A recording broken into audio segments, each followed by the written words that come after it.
Hello, Body Love Mamas. I hope you are all having a gorgeous day.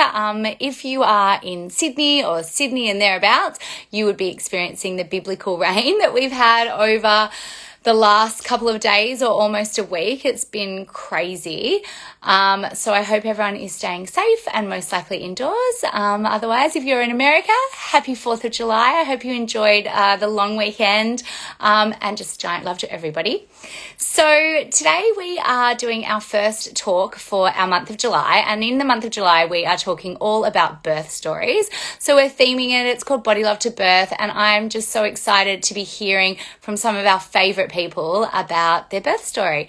I'm going to jump on at some stage and tell you about all my births. All three were so different, and that's the thing about birth is that you know, there's a lot of preparation that should go into it, but on the day, you don't really know what's going to happen, and that's kind of the exciting part. And if you didn't even find out the sex, which I didn't, of any of my children, that's the greatest surprise ever.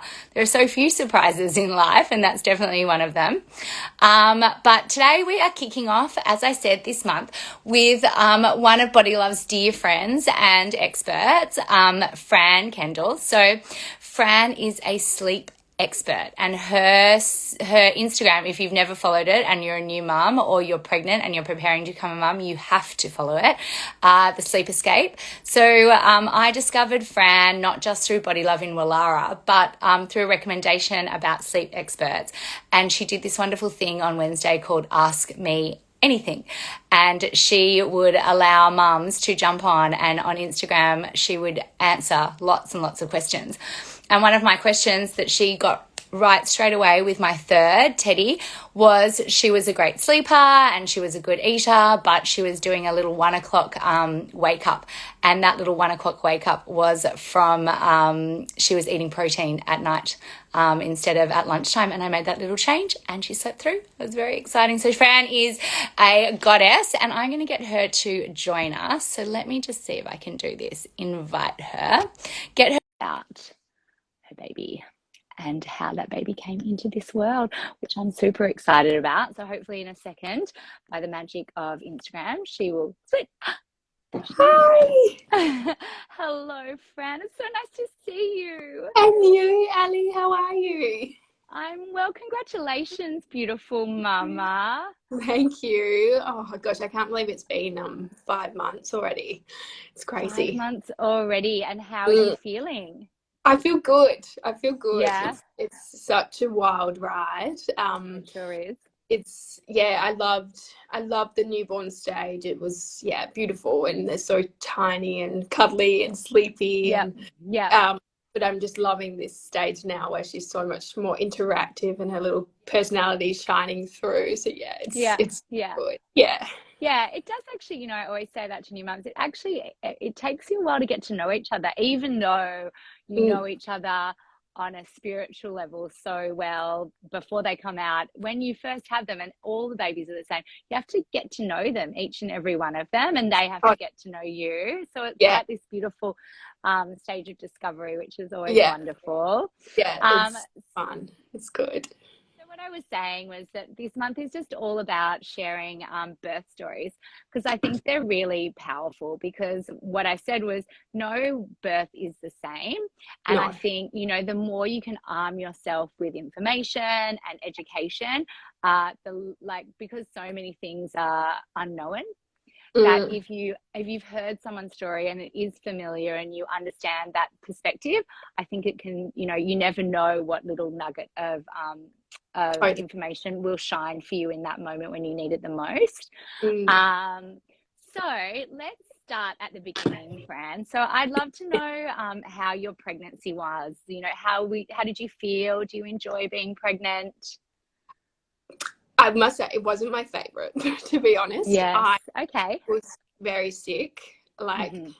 week 5 or 6 onwards. I was super nauseous, Mm-hmm. vomit well, and that like was really for about the first 20 weeks where I just Wow. it Yeah. was intense. I remember Mm-hmm. my mum saying, love, I remember I was about 16 weeks when I started feeling good with you girls, and I Yeah. was like, nearly there, nearly there. And then I got to Yeah, 16, yeah. like, no, I still feel terrible. Oh, Um, oh. but you know, it was much better than, Yeah. you know, as each week went by, closer to 20 weeks, but it was still there, you know. And then Yes. I was like, okay, I've done my hard part of the pregnancy now. And then I just suffered terribly with like pelvic girdle pain and pubis symptoms. At the front or the back? Pubic symphysis at the front. At the front, yeah. Mm. I remember just, you know, walking around the shops, and I was like, I think I need to stop, like, just even doing that. Like, it was crazy. Certainly Yeah. towards the end, you know, it was the Christmas period, like right at the end of my pregnancy, and I just, you know, was a bit social, and I just, yeah, had enough by that point. And Yeah. I think she was, you know, from what my obstetrician said, she was very low for a long time, and I think that just put that added pressure on my down on the pubic symphysis. Yeah. yeah. And And I think that once the pubic symphysis, once you have that sort of that shearing, unlike the back of the pelvis, it's something that really does sort of remain throughout the pregnancy. Yeah. And it's every step, right? Totally. And I, you know, was trying to do everything to sort of help with that pain. And interestingly, since having her and, you know, having my pelvic floor checked, which is, you know, so important, like I left it a little bit later than I should have, but since and having a proper check, like an internal check, I've now realized or been diagnosed with like an overactive pelvic floor. So I was like overtrained. Yeah, completely overtrained and so tight. And, you know, she likened it to, you know, a stiff neck, like have no range of movement. And that just made so much sense about the pain of pregnancy. And now I'm really, you know, for my next pregnancy, going to take that very seriously and do, you know, just really down train my pelvic floor, which is for me, like you know, you just hear that people need to train their pelvic. So you're like, so it definitely is. It's really interesting. And so were you going to see, when you were having your pubic symphysis pain, had you visited a women's health physio before that? Yeah. So I'd seen them, but I probably got diagnosed a bit later than maybe I should have. And it was the Christmas periods, you know, a month or 6 weeks before she came. So it was just like, you know, and I was finishing up work, and, you know, you just put those things on hold sort of again. Anyway, so I was just trying to get little snippets of advice from, you know, anyone I could really. And I know for next time, I think is oh, well, that's the thing, you know, that's with every pregnancy and every new motherhood, you're informed a little bit more. And I think when there's so much change going on in your body, like there are extensive changes, I think women often we're so used to suffering. Actually, I think that women are so used to suffering, whether that's period pain throughout their life or whatever it is. I think when you get pregnant and there's so much change, and often like, you know, your body feels so unfamiliar, that we just sort of think that that's how it is. When actually we should feel great and be thriving in pregnancy. And I think that, you know, what we try to encourage really strongly is, whether you have pain or you don't have pain, the most important thing is to find that women's health physio at around the 18-20 week mark, and get your deep core examined, just so that they could have seen that you were super tight. Are you a tucker, Fran? Are you a tucker? I'm not good at it. Like I'm not good at it, right? Yeah. So I've just got all these things to get good at. Overcompensating. Yeah. So, but so they would have, you know, been able to give you maybe some manual release, but, you know, it doesn't actually, they would at least have been able to say up train or down train. But the thing about pubic symphysis, Fran, like, just to make you feel better, is it's that flush of hormones, and it's so common that you could have had it anyway. Most likely. So I pregnancy wasn't I was, you know, challenging. Very challenging, and you know, from all learn, she did come early in the end, and I I do think I was just ready, like she was ready, I was ready. Yeah. So tell us about that. So it's around Christmas time. You've had some pelvic pain. You've been quite sick.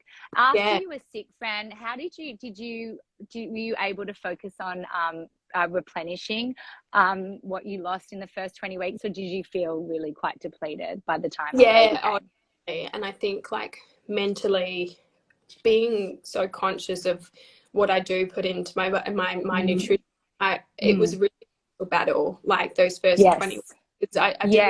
I wasn't able to eat well because I just needed those very plain, food post Marmite, because I'm from England.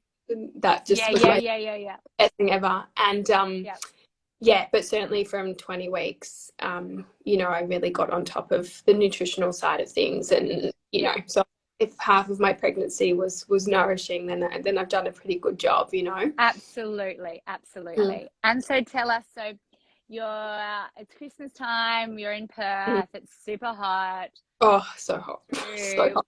Talk us through how it started, what week you were, and I consulting. So my due date was the 16th of Feb. So that's Teddy's birthday.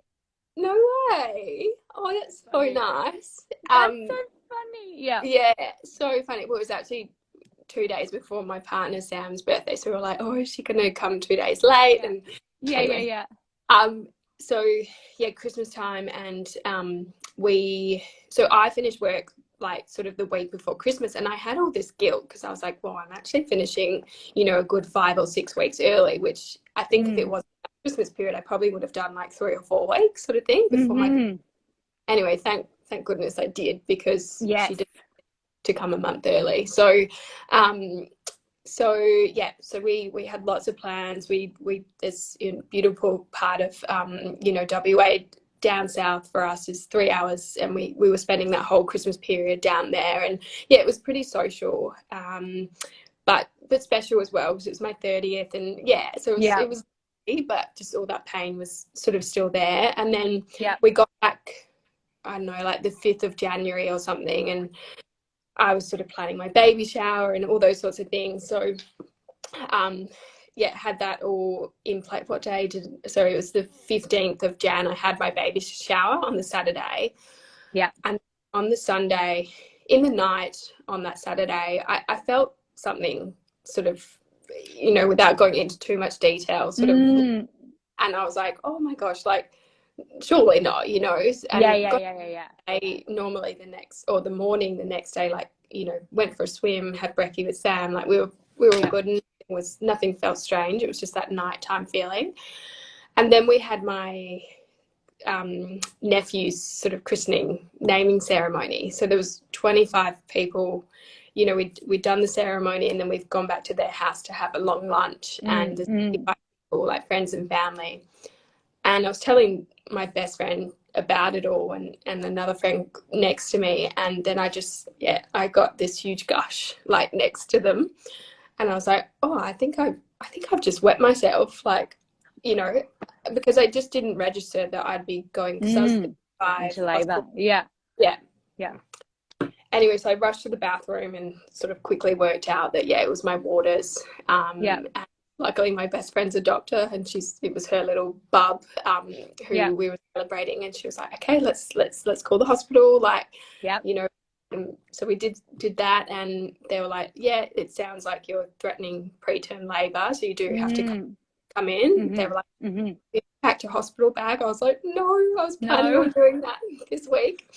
So everyone pack your bag early just in case. And then we went in, and I was having quite strong tightenings with all the monitoring that they do for you, and the sort of labor nurse, labor midwife, and my obstetrician were both like, I think it might be happening, sort of thing.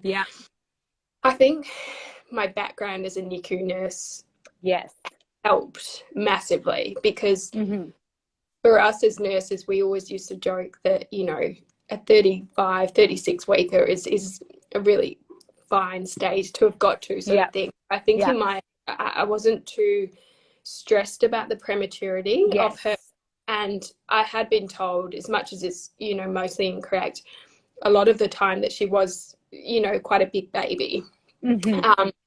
Anyway, so where do we get to? So then, so then luckily the tightenings did sort of reduce that night. They put me on bed rest up on the postnatal ward, which actually was so special because my sister was up there with her. No. She just birthed her third gosh. boy, Finley, and it was super special because we then got that. So her husband didn't stay because they had the two other boys, and my partner didn't stay because, you know, it was just me being on bed rest. So we just got this really special time together from until the Wednesday morning, and then she went home the Wednesday and I went down, you know, to have Vivi. But back to, you know, how we got to the Wednesday. So my obstetrician was so lovely. He was checking in on me like sort of twice a day for those 3 or 4 days, and we got to Tuesday and he's just said to me, what's your biggest fear around what's happening right now? And I think with my background knowledge, infection risk, you know, now my waters are and all those sorts of things. So he just said, well, how would you feel about an induction? And at that stage, I was so open to it because that fear of infection just completely outweighed, you know, having to induce labour. And so we sort of made the decision together that I would, you know, have the induction on that Wednesday, the Wednesday morning, which was a funny feeling knowing, like, you were going to get your baby within 24 hours. So when your waters break, I know that in America they only give you a certain amount of time before you have to be induced. In Australia, is that the same? So I think it's different potentially in different states even, but here in it's 1 week if you're premature. If you keep your fluid, right? Okay. Sorry. So I also on the next day after my tightenings reduced, I had a formal scan to check how much fluid was around her, and amazingly, I had lost so much fluid, I felt, you know, when they were checking me, she still had so much around her. So it made it was amazing because it meant need to do anything sooner. So so they do give you a week out of, you know, infection risk things. So for me, we got to that Wednesday and she was going to be dead on 36 weeks. So it just again, just ticking over that week was really kept me.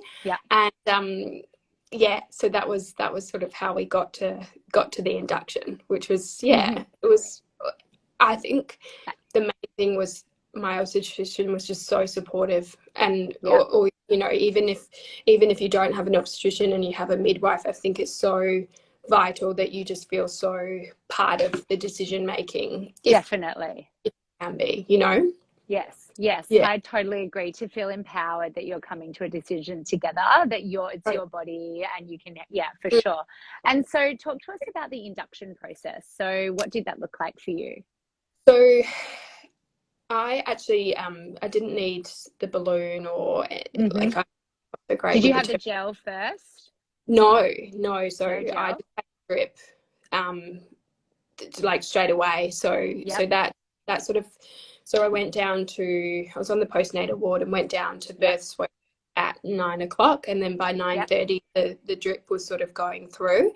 And it happens quite quickly. You know, I was having, you know, potentially, I think 3 or 4 contractions within a 10-minute period. And that for me, you know, I really wanted to feel the pain of labour, know the feeling. And, you know, I did that for 3 hours and I just had enough. I couldn't handle anymore. And I think it's so important when you are induced to know how different that is to going into labour naturally, because definitely I think I didn't know that before I got induced because of how quickly it was all happening. But since birthing her and reflecting and learning, I've now realised that, you know, we don't get that natural pain relief that you get when you go into natural labor. So induction requiring pain relief is not a sign of failure at all. No, definitely not. You know, it's, and if you, whether you want to try, you know, for me, that was definitely my plan, just to give it a good go. Yep. Feel that, and then get some pain relief. Or if you want to get the pain relief straight away, it just doesn't matter, you know. I agree. I think it's all about having a positive birth experience, and it's not, and I think that anyone who is meaningful in your life is never going to judge you for anything that you do. It's about how, I think that we're so harsh on ourselves sometimes. And you're so right that induction, that you know, very rarely would you be getting 3 to 4 contractions in the first hour. And were you dilated at all before you started the induction process, or not at all? Very slightly, like 2 centimeters. Yeah. So that's full on. It's full. Yeah, they were really surprised about, given that, you know, my waters had broken. I was 2 centimeters on that Sunday. So given this was then Wednesday, they were so surprised that I was still only 2 centimeters. So I, you know, I had a check. Sort of at that point, I then requested an epidural, which was the best thing ever. After feeling that intense pain, and I had you know, the check afterwards, and I was still only like 3 centimeters, and it just, I think, just really made me realize that was the best decision for me in that moment, because I'd only got to another centimeter after 3 hours feeling that, and I couldn't go on, you know. And so, because, you know, often it's that, you know, when a premature birth, you're not ready for it. So often, even mentally, your body is saying, your mind is saying, oh my gosh, I haven't packed my bag. I don't know if I'm ready for this. And and the mental part of it's huge as well. So did you find that once you took away the pain and the epidural was in, were you sitting up in bed? Explain to people who have never had an epidural, what does that look like? So it literally just takes the pain away, like completely within I think it was 2 minutes or something like that. So the hard thing for me prior to having the epidural, because I was in premature labor, I had to be wired up, monitored. So when I was trying to move around, everything was sort of like disconnecting on my tummy, and then had to do what she had to do and try and get the monitor back on me, and it was just me. So it was another reason to continue on. You can't do the things you want. So you couldn't have a bath, you couldn't have a shower, you couldn't walk around. So you're limited in movement. So once the epidural's in and the pain's taken away, what does that look like? So you are pain free pretty much. Unfortunately, I was, you know, just had to then stay in bed and sort of have a catheter. And to be honest, it's.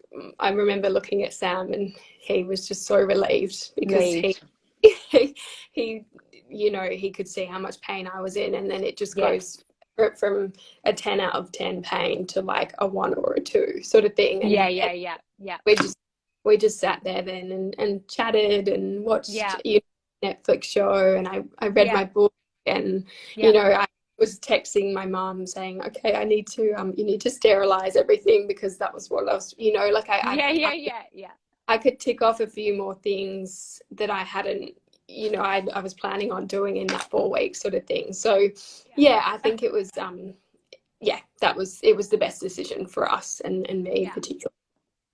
And so you got the epidural around midday, and you're in bed catching up on things, enjoying special time with your partner. Sleeping as well. It was amazing. It was, you know, because that whole week being in hospital, I hadn't really coming in and checking and putting the doctor on to check Baba. So it's you've missed out on a lot of sleep by that stage too. And so how long before your body you transitioned and it was push time, and how do you feel when you have an epidural? So when I had the epidural, as I said, I had it and then had a check, and I was still just sort of 3 centimeters. My next check, I literally was still only 4 centimeters. Like I think it's 3 or 4 later, isn't it, that you have, that next final examination. And I remember just feeling so disheartened because from, sitting with my midwife and her explaining that I was, when you have the epidural, you definitely still feel the contractions, but not the painful side of things. So we were, she was saying, I was having like 5 contractions in 10 minutes. So that should really have, made me dilate. Opened your cervix, yeah. And we got to that second check and I was only another centimeter and I was so upset. I was like, wow, I can't believe I'm, just only one more thing. And, my midwife was beautiful. She was like, it doesn't mean anything. We've just got to see, what your body wants to do. My obstetrician came in like literally 10 minutes after and said exactly the same thing. So I knew she wasn't just, saying it to make me yeah.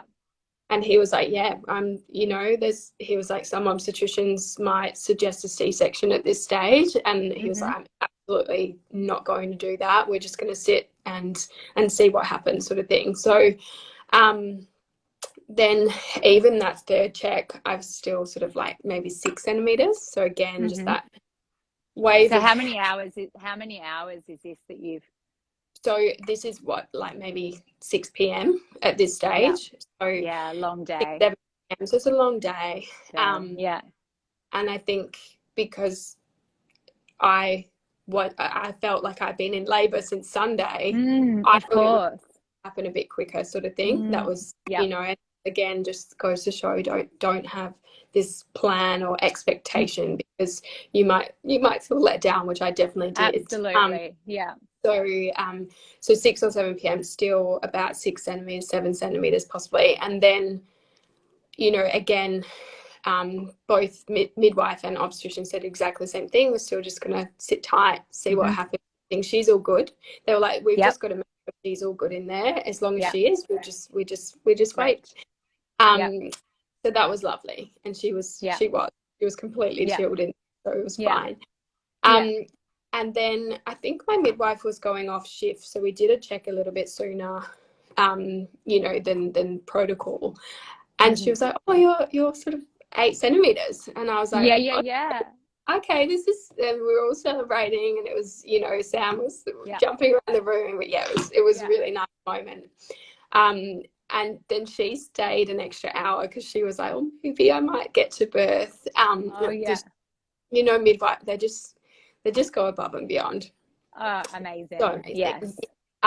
But then she was like, "Oh, I'm on another 12-hour shift tomorrow and I probably need to go now." I was like, "Sarah, so fair enough." So I then got another beautiful midwife, Sarah, and she came in and she wanted to do a check herself, which was completely fair enough. And she actually then did her check and she could feel Vivi's head. Oh my God, amazing. And she was like, "Okay, well, we can push." So this was maybe like 9 o'clock. Or maybe later. It must have been later because I actually ended up only pushing for half an hour. And amazing. Yeah, it was really good. And then, so maybe by 9:30, she was like, "Okay, I'm going to call your obstetrician. Like your first time mum, so he'll probably just slowly make his way in here," sort of thing. And then so I started pushing, and she was encouraging and going through everything with me, and everything just happened so quickly. And I remember her face, she was like, "Okay, I need to call the obstetrician again, like he's you've got to potentially miss this," sort of thing. And walked in right in the last sort of I don't know, minute, basically. Which was actually lovely because Sarah did do all the hard work with me, and it was so nice that she could practically birth Vivi instead of and then I sort of pushed her out and she was straight onto my chest, and the pediatrician was there because she was premature, so they were I think them and myself, given my background, were potentially thinking she'd have some respiratory distress and need a bit of support. But she was good. She cried straight away, and amazing. get teary even thinking of it now. Oh, Like, yeah. it's Beautiful, just Fran. Yeah. I think, you know, nothing can prepare Compares. that emotion and feeling, and that like watching your partner see their baby for the first, you know, Oh, it's just the yeah, best. beautiful. Yeah. And so, can we talk about how you knew, like half an hour for when you've been in labor that long through induction and epidural? I'm really interested, and I think lots of mums. Can we talk about how you pushed without feeling? Like what was in your mind? What training had you done? What cues were meaningful for you? Like, I think that's the sort of thing mums want to know, because I think that, you know, lots of women choose to have epidurals, and that guidance from you, real life guidance, what was in your mind to get that baby out, or that feeling or direction of your energy? I think I definitely felt like I could Pressure. feel the pressure. So that was, Yep. and you know, they do give you, I've got total mum brain here, where they, you know, allow you to press to receive more pain relief. And I think Yep. I was quite conscious of that I didn't want to keep pressing the button so I wouldn't feel anything at all. So I must have got to a really kind of perfect level with the pain Yep. relief from Yep. my end, because the pressure I felt was still Yes. enough to know the difference between Yes. when to push and when not to push. Not to. Yep. So I think if mums, you know, are worried, you know, are open to getting an epidural but worried about not feeling, I think it's really important to explain that to the midwife or obstetrician and just say, I want to get to a really nice stage of still feeling the pressure Yes. of Yep. being able to push, and Yep. not getting to a point of not feeling anything at all. Yes. Yep. I think in terms of cues, I totally just went with Sarah, the midwife, Yep. Yep. when it was time to push. To be honest, we'd done a birthing course with a very close friend of ours at 35 weeks. So this is a week before baby Fresh. came. Yep. It was nice and fresh, even though we thought we were being super organized doing it 5 weeks before my due date. But I think given the prematurity and you know, as much as I did the birthing course, I still wanted to do more reading about you know, the final sort of stages, because for me it felt 2 weeks off, so I had a bit of time to read it and have it fresh in my mind, whereas, you know, obviously Bibi had another plan. So I think I probably, you know, didn't have any mental cues at all. I would say just from not being able to do that last little bit of sort of reading and informing myself. But I had such a great experience with the midwife in the room that, you know, I didn't feel like I missed out on those cues. Yeah. And what position did she have you in, Fran? Do you remember? I was just lying on the bed. Yeah, sort of Sam, you know, had holding one leg. Up. Yeah. And Sarah had the other leg. So it was amazing. It was really beautiful. So good, Fran. Look at your beautiful face.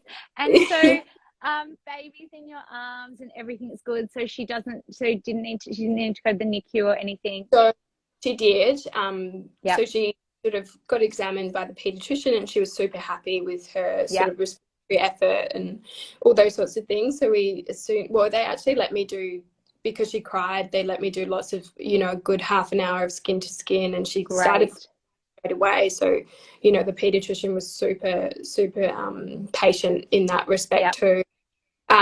So then when they did just do, you know, a quick once over, they were super happy. We wrapped her up, and I went back to the postnatal ward. Had you know, the midwife and you know, my background, I knew that blood sugars, her dropping blood sugars was she was high risk for that. So so they had to monitor her, you know, pre-feed and post-feed for the first sort of 12 hours. So that was back the postnatal ward, and unfortunately by the morning, so I was sort of back up there by, you know, 11:30, 12, sort of midnight. By that next morning, you know, one of the tests, she'd massively dropped her blood sugar levels.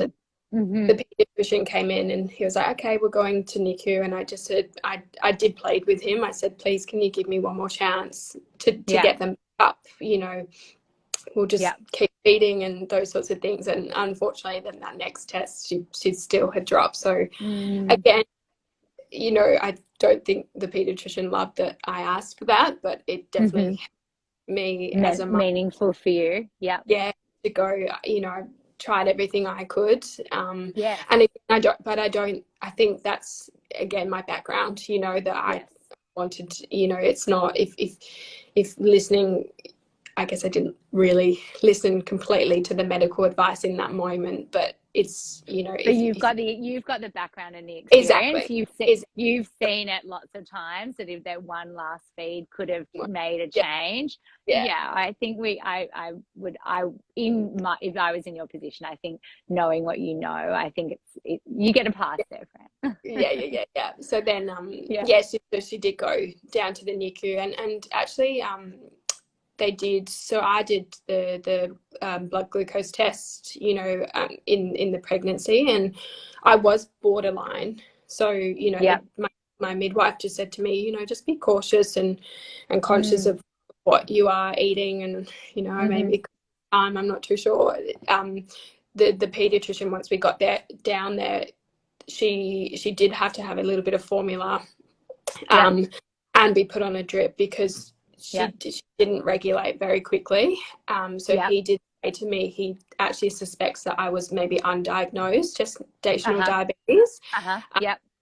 Which was funny. It really upset me at the time because I think, you know, as a new mum, you're like, I've yourself. Totally. I was like, have I caused this sort of thing? And he was lovely though. He was like, you're a NICU nurse. This stuff is supposed to happen. Like, you know, it's always thing. And anyway, so she was on sort of a drip for 2 days, 2 and 3 days, and it honestly was one of the hardest things I've ever gone through. You know, being a NICU nurse, you know, you can see the pain in particularly mum's eyes when they have to leave. But I never appreciated it, I guess, as much as I do now, because even just I was on the postnatal ward, so I just was going up one level, but to actually think about leaving my baby in the hospital, it was intense. But the NICU nurses are just so beautiful. Like, they are just so supportive, and they're there to chat to you and talk you through if your baby does end up ever going, you know, you can't get a bad NICU nurse really, because for babies is just, you know, they do it for a reason. They're a special breed, right? I think definitely, and they have special energy. My sister-in-law had twin girls, and they were in the NICU, and the women were absolutely incredible. Wow, Fran, what a story! So it was good. And now she's home in your arms. How long were you there together? So how many days were you at hospital before you brought her home? So literally we got her back on day 3 of her being born, and then I said to them, I was like, I've been in here a week and a bit now. I need to go. Ready to go. I think, you know, they were sort of happy too. They watched me feed. They watched me do all things, and we were just so ready to get home and nest and just be with. So we were sort of home 3 days, or like sort of, I think it was maybe day 4 after birthing.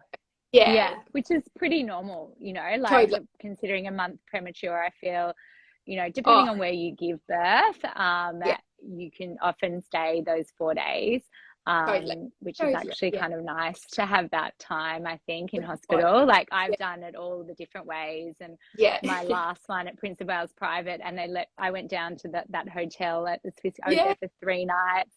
Me and Teddy, and I was like the best baby vacation ever. Like coming home 24 hours after, like with Henry, it's really quick and full on. And I think, like, you know, having other children at home, like my sister was similar with her 3rd. She was like, I could go home, but I want to stay and bond and be with him. You know, and get that time. Tiny moment. she did the same with her second. She did the midwifery group program, so she was in and out in like 24 hours. Yes. And yeah, she was just like, I just want this. It's a wild ride. Yeah, I think there's something special. It's like, and that's why I was saying, every birth is different from the beginning, and even to your exit, like how you feel, as a new mum, with a first time mum, you want to get home. It's just you, bond, just create that little cocoon. Totally. But when you have other children at home, there's no cocoon. No. So, Fran, can we wrap it up by, can you give me your top birthing tip for mums? Yes, absolutely. So for me, I think just being informed, do a birthing course. There's so many beautiful ones out there. As I said, we will do it with a close friend who's a birth suite midwife. So just feel informed. I think really inform your partner. Like confidence I felt after he got this massive confidence boost from the course was, yes, I agree. I was, it was like, I just knew he had my back. Like I knew he had my back, right? But just knowing that he knew all the things and how to advocate for me, was, it just makes you feel so much easier going into it. And I think have a plan-ish, of what you think you want, but try, I think just not so rigid, because like, look at me. I was like, okay, I'm gonna hopefully go into labor naturally and feel all the feels and try and do it without pain relief, and then bam, she decides to come at 36 weeks, and I'm in having an induction, so it's just really trying not to set yourself up for mental failure, I think. And I think much of a plan can do that. And at the end of the day, I think the most important thing is the baby in your arms. And that however you give birth, it's a triumph. We do deserve medals, and it's incredible, so I feel like there's a lot of that's really good advice, that it's good to have a plan and to know which choice you would make ideally in the right situation, but that to also know that, like, who knows what's going to happen, and that you have to trust your medical team, the team around you, that they know they'll guide you and help come to a decision together, but that they know your preference, but they're the expert. Totally. I think it's a really good thing to understand. Fran, thank you so much for your beautiful story. I feel like there's so many things in your story that will resonate with women who have had babies, but women going into that process, because there are lots of things and decisions and things that happen along the way that I think are such potential possibilities. So thank you for sharing that, and your beautiful moment of that baby coming onto your arms and how that felt. I think forever, you never forget it, right? It's like a different realm. You're in a different realm, It's the best, the absolute the best. That's why, and that is why you keep doing it, It's like, if you tell that story and you don't have that moment, there's not that, it's like, that's why we keep going back for more. But thank you, Fran, and give that beautiful baby a little kiss from me. I will. Okay. Thank you. Okay. Lovely. Thank you, Fran. Okay, take care. Bye. Bye. Bye.